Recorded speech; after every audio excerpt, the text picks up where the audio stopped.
Welcome to Robert's Rants. We are going to talk today, I'm going to rant today about clients who only train once a week. And I'm going to try to do this without completely losing my shit. No, I'm kidding. Um, I have had a client that has trained once a week with me for over 10 years. Okay.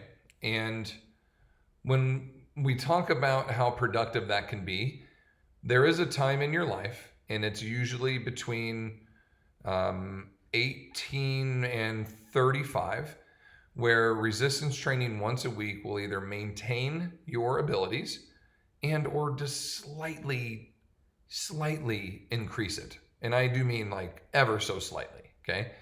This is assuming the rest of your days you're out and about and, handling life, doing life. You're not just at bed rest, like laying down. In that case, it's not doing anything, okay?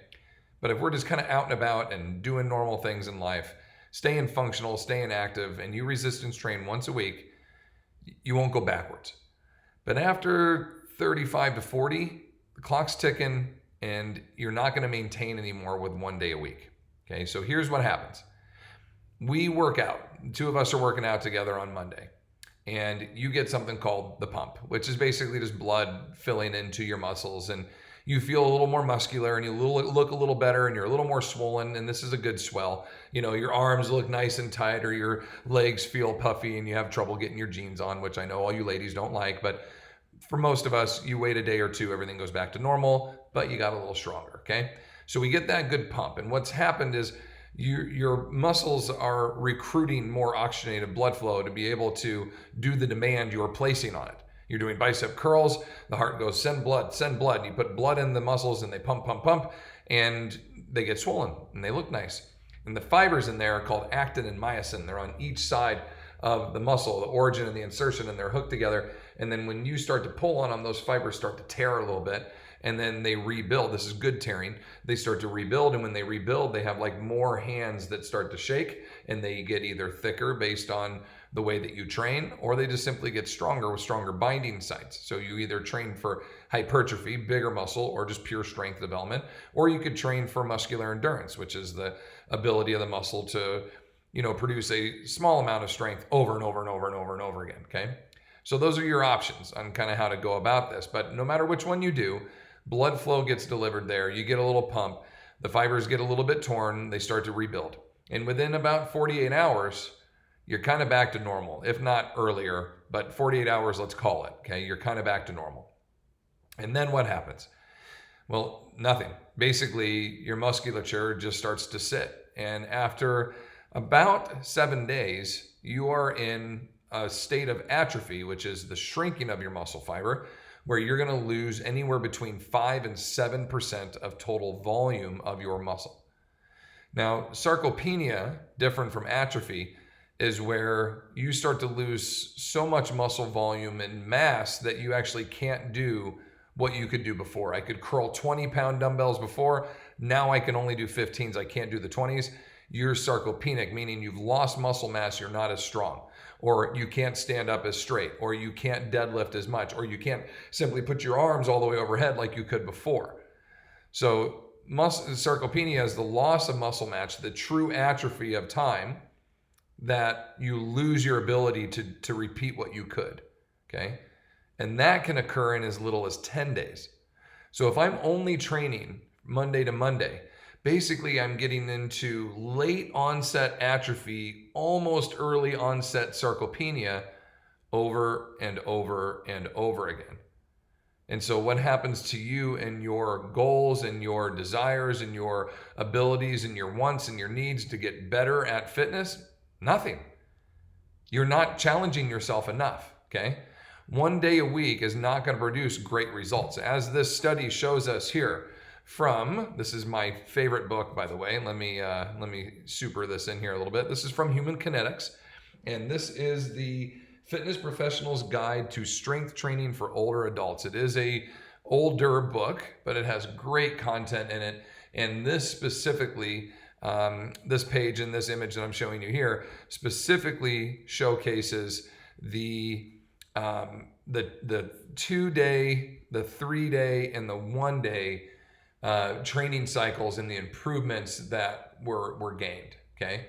And these are just improvements in strength. And so you saw the people that trained, these were completely untrained individuals.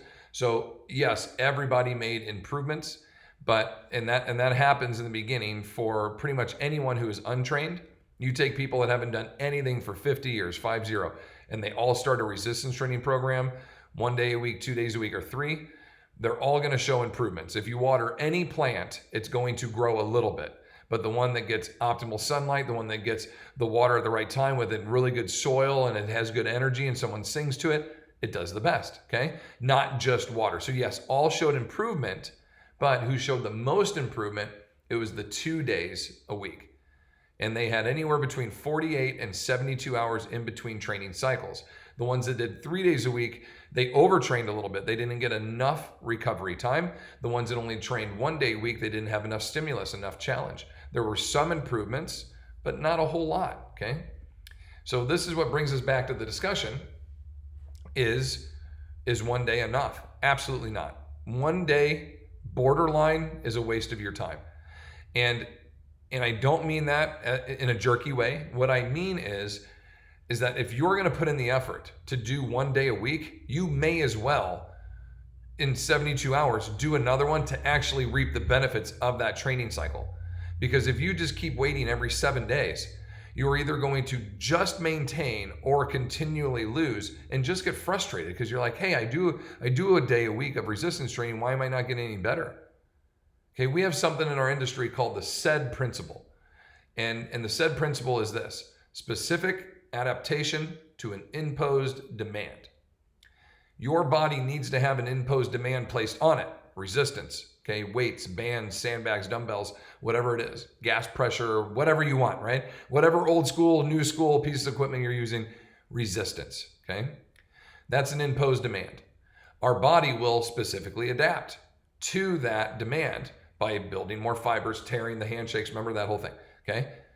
That's how we get stronger in whatever type it is. Bigger, stronger, more endured, whichever one you're pursuing, right? But if you don't give enough stimulus, if you don't impose enough of a stimulus, there's no demand, there's no development, there's no adaptation. So we have to have this at least twice a week, anywhere between 24 and 48 hours. Now, you just said, Rob, twice a week, don't go on. And then you say at least twice a week. Remember, this study's for beginners, brand new people, and they trained for 12 weeks, okay? What did the study after that show? It showed that 3 days a week was ideal because you've now gone through a adaptation phase. The body is now capable of training more than 2 days a week. It's not going to get damaged because the body's starting to do what? Grow calluses, yeah? Your hands are baby soft and you go out and you start to lift weights and you start to grab handles and you start to carry heavy things and your hands go, what are you doing to me? You're banging me up here, bro. I need some gloves. And then we say, no, you build your own gloves, right? I am the gloves. I am the danger. I'm such a fan. I swear I saw Heisenberg at an Indian casino where I got to take my kids to the arcade because if they get 200 points for all their chores and everything they do here. We have an Indian casino here right up the road from us. They have an awesome arcade. So I go in there, we take him in, I'm coming out, I see the security guard and he looks just like Heisenberg, right? From Breaking Bad. And I'm walking by and I see him and I kind of gave him the eye. And then I went ahead and I looked back and he was looking right at me like, don't you say it. And I was like, I am the danger. Oh, he thought it was great. Anyway, okay, what was I talking about? I am the danger. Oh, yeah, my mitts. Okay, you grow your own mitts. You grow your own calluses because there's an imposed demand.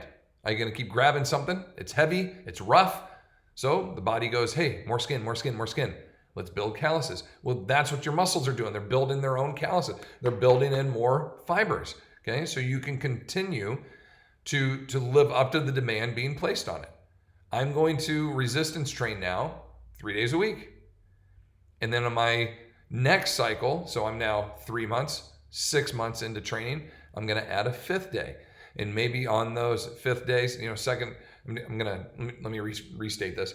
I'm going to add a 4th day, but not 4th day of resistance training. I'm going to start adding in days of rucking, loaded carrying, okay? Now my body gets a stimulus placed on it, carry this light load for distance. Well, hey, my bone density starts to increase. My musculature pretty much everywhere except for in my arms, unless you load at the wrist, okay, which is not a bad idea. Okay, carrying weights, not so great because your grip strength, we already have enough arthritic issues in the hands and the wrist, not the best, okay? But start to think about carrying around the wrist. You can get little wrist weights or ankle weights. They make really good ones out there. Do it very, very lightly to start off, literally 1 or 2 pounds, very, very light so you don't damage yourself.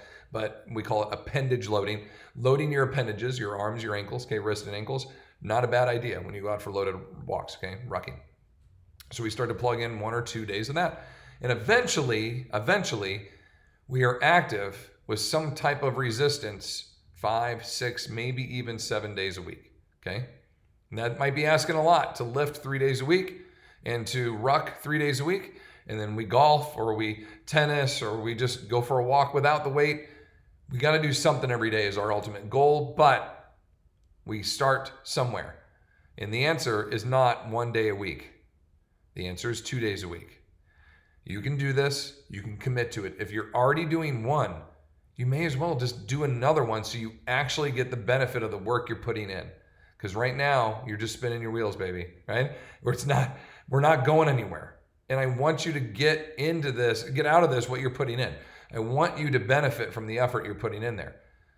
So if there's a creativity, if there's a motivation, if there's a lack of knowledge or something that is getting you in there, I need you to find it. Find a teammate, a partner, a trainer, a mentor. Find someone who motivates, inspires, teaches, holds you accountable, whatever it is.